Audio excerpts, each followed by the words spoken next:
Welcome back to Velshi and Rule. The Trump administration is asking federal agencies to invest more resources in artificial intelligence, or AI. The executive order, which was signed last month, provides no additional funding, calls for progress in a wide-ranging span of topics, including government regulation and data sharing. Critics say the plan is low on specifics and the lack of funding, or any new funding, really, and does not adequately address the risks of private companies or foreign countries misusing our data.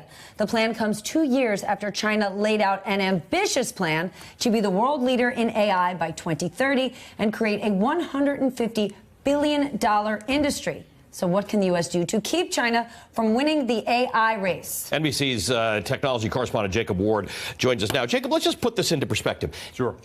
Are we able to measure where the AI race is and who's winning? Certainly, if you measure it in terms of money spent, China is far and away ahead of us, certainly in terms of national funding. But it's really important to step back and look at the whole system of how China is organized versus how the U.S. is organized. Right? We are a sort of a random assemblage of private companies, whereas in China, everything is coordinated. All of the counterparts of Google and Facebook and the rest of it that's in China is working in some way under government supervision, being coordinated, and they are siphoning money to those companies to get out in front of the national plan. We're never going to operate. Like, you can put the Trump administration and their motives or initiatives aside. We're never going to operate like that. No, we don't do that way, right? The free hand of the market is supposed to sort of make it happen here. Now, that has real upsides for AI development in China in terms of the actual activity, but the other big thing to look at is the amount of data that China has available to it. They are bringing together incredible amounts of data because they don't have any of the same privacy laws we do.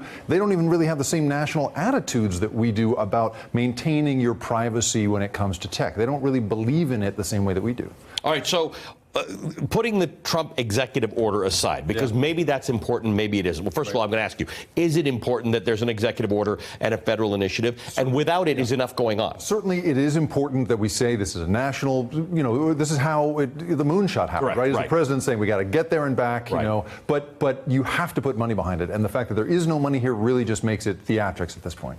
Okay, theatrics at this point. Let's talk about the threat it is to the United States if China does win this. I think back probably a year ago, we knew how much China was spending. Vladimir Putin actually said whatever country wins the AI war will dominate the world.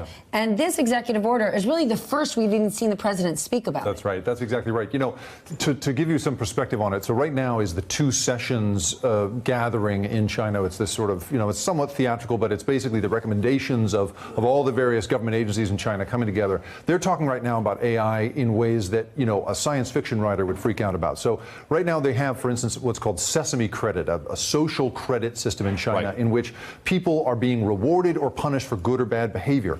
That project is totally AI driven, finding patterns in people's behavior. And so the incredible power of that system, not just to regulate people, keeping people from taking flights if they misbehave. We're just showing a Fortune article that says millions of people were prevented from traveling. Prevented from traveling for low social credit for minor things. I mean, for talking on the quiet car on the train, your credit score can go down. To a whole other level. I mean, you guys, you two would be done. You'd be out of here. That's right. But in this case, you know what? Why are you two judging me? I'm just saying. I love the quiet car. Exactly. I celebrate the quiet car because I need a break from all this. I know. It's true. But the truth is the data that provides is going to give them an insight into how people behave and how to stifle dissent and all kinds of stuff. So fundamentally, though, I mean, on one hand, we give all our information to social media, apparently.